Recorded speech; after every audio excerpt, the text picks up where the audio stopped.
সুপ্রভাত বন্ধুরা। আজ 1 আগস্ট 2024, শুভ বৃহস্পতিবার। আমার সব বন্ধুরা আশা করি খুব ভালো আছে। প্রভাতী চর্চায় চলে এসেছি, সবাইকে স্বাগত। আজ প্রভাতী চর্চায় শ্রী ভাস্বর দে মহাশয়ের কবিতা নিয়ে চলে এসেছি।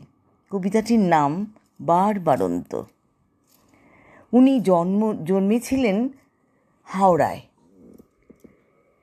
ছোটবেলা থেকেই লেখাপড়ার পাশাপাশি গান বাজনা, আবৃত্তি, নাটক ইত্যাদির মধ্য দিয়েই বেড়ে উঠেছিলেন। প্রাথমিক পড়াশোনার শুরু বিবেকানন্দ স্কুলে।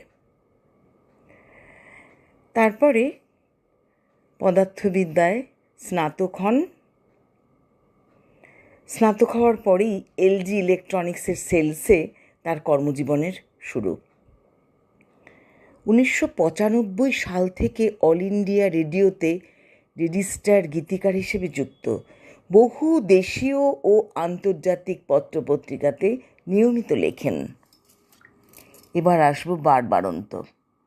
অঙ্কুরোদ্গম থেকে বেড়ে বড় হয়ে উঠে আলোড়িত করে দুটি পদমূল।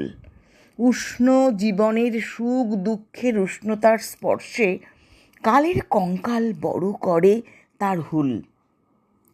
শিখরের শাখা প্রশাখার শ্রীবৃদ্ধিতে উষ্ণ আলিঙ্গনরত যৌবন আর জরাজীর্ণ বার্ধক্য।